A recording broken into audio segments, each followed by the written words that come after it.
Alors, bonjour. Dans cette vidéo, on va présenter une introduction à la mécanique analytique.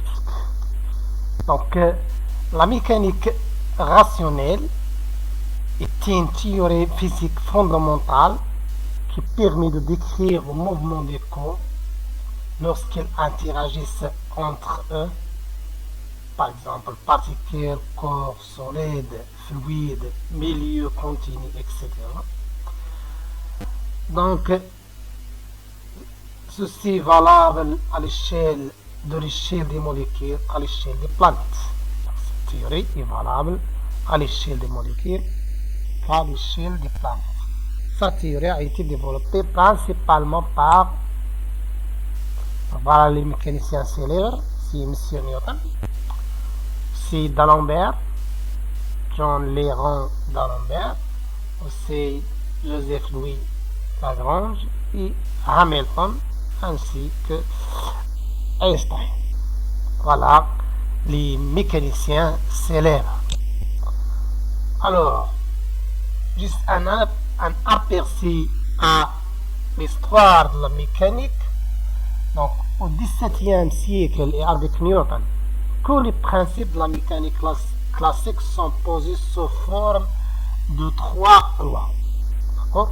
Donc, la première loi, comme vous le connaissez, c'est le principe d'inertie. Principe d'inertie. D'accord?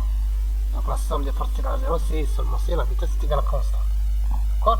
Et aussi le principe fondamental de la dynamique, la somme des forces extérieures est égale à m fois l'accélération.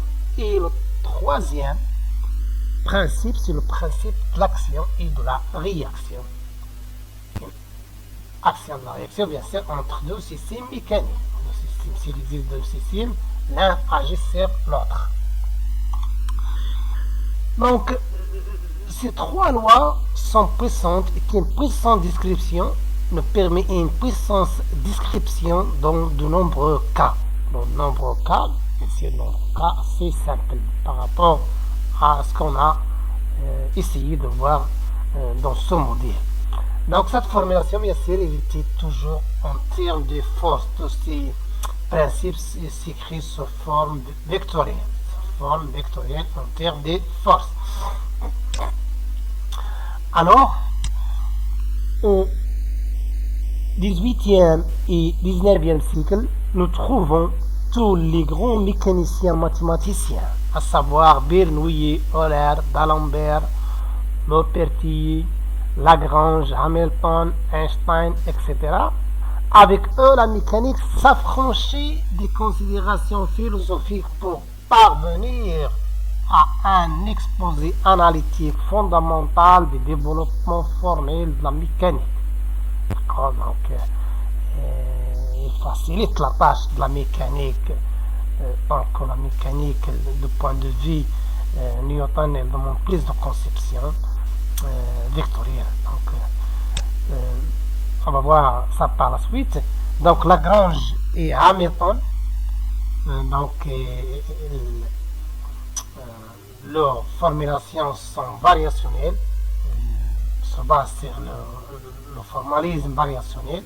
Donc le principe effectif est celui qui optimise une certaine action. On va voir qu'est-ce que c'est qu'une action, comme le chemin le plus court entre deux points.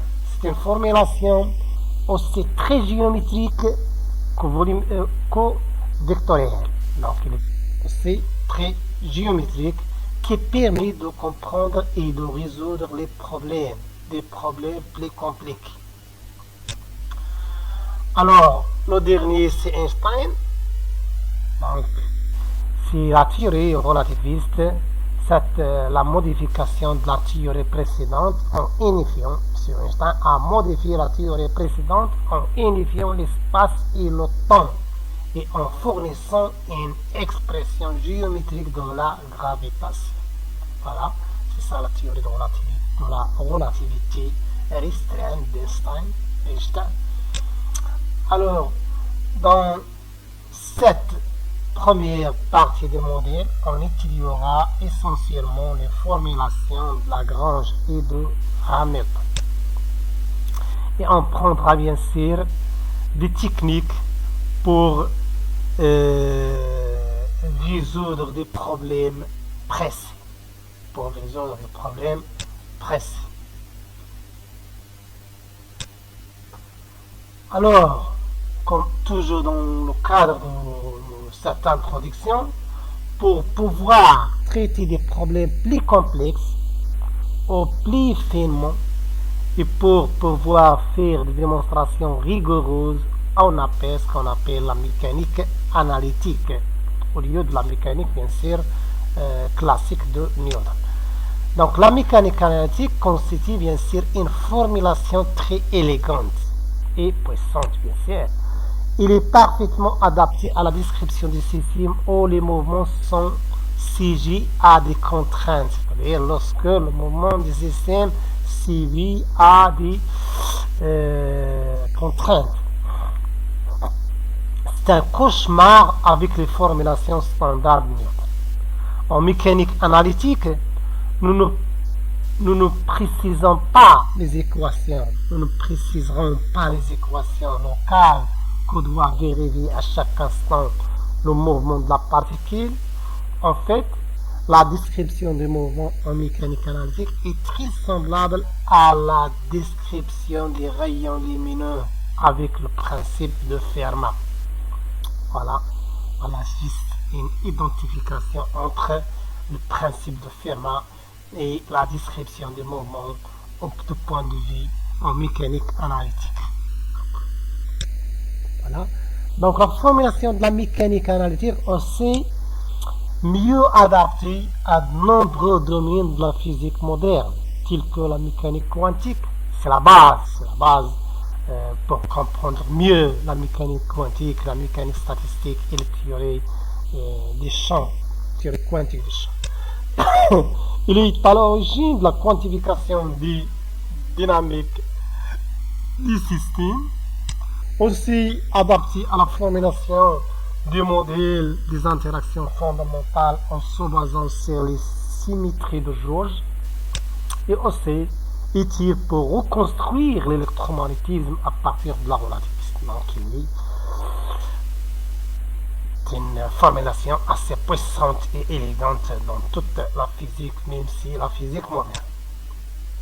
La mécanique analytique constitue aussi un bagage indispensable pour tout étudiant désireux d'aborder la physique à un niveau avancé.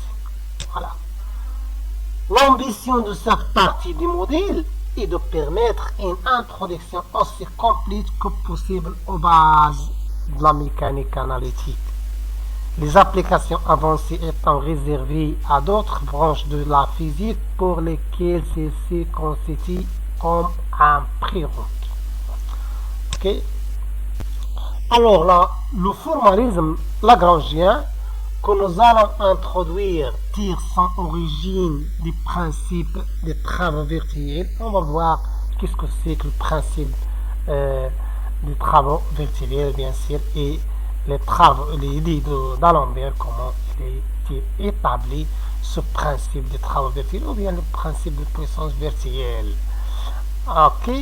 qui a recours à la notion du mouvement virtuel.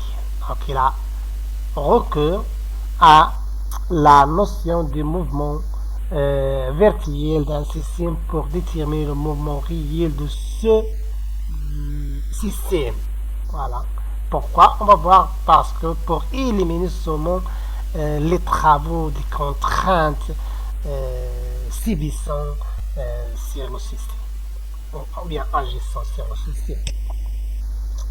Donc, c'est l'idée de cette mécanique, c'est l'idée de Joseph Louis Comte de Lagrange. Donc c'est un matheur, bien sûr, vécu entre 1736 et 1813, passe bien sûr 30 ans dans le Piémont, 21 à Berlin et le reste de sa vie à Paris. Ses livres dans la mécanique analytique, mécanique céleste, analyse mathématique, théorie de nombres, et ainsi de suite. Les souvenirs de ces études, bien sûr, c'est le multiplicateur de Lagrange, théorème de Lagrange, aussi théorème d'inversion de Lagrange, l'équation de Lagrange, et voilà l'équation différentielle aussi de Lagrange, théorème des 4 carrés de Lagrange, point de Lagrange, formule de triangle de Lagrange, voilà. Bien sûr, c'est un célèbre dans le domaine mathématique moderne, bien sûr. C'est tout le problème d'optimisation, interpolation lagrangienne et dérivation lagrangienne. Ça, c'est voilà les souvenirs de M. Joseph Louis contre Lagrange. Le Lagrangien d'un système, l'élément central du formalisme lagrangien est la fonction de Lagrange notée L. Il définit par quoi? Le Lagrangien L, voilà L, quoi est égal à l'énergie cinétique. On va toujours noter dans ce cours l'énergie cinétique par T.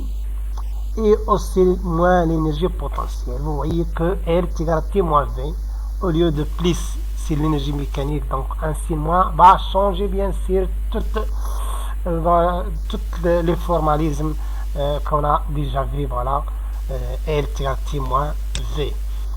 Pour pouvoir déterminer le Lagrangien d'un système mécanique, quoi qu'il soit, il est impératif de maîtriser bien sûr le calcul de l'énergie cinétique et celui de l'énergie potentielle. Ces deux grandeurs sont importantes en mécanique analytique. Alors, pour résumer, qu'est-ce qu'on va voir cette année-ci? L'essentiel, donc Lagrangien, s'écrit LT-V, à partir de laquelle, en utilisant bien sûr l'action qui s'écrit S égale à l'intégrale entre T1 et T2 sur le temps, entre T1 et T2 de Lagrangien dt, d'accord?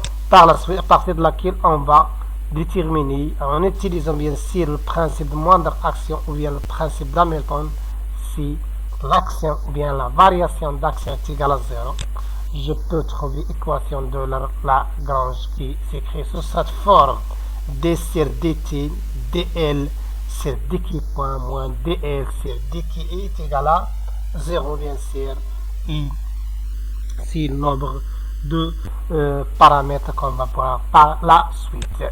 Alors l'équation de Lagrange et l'extension bien sûr est l'expression fondamentale dans le formalisme lagrangien.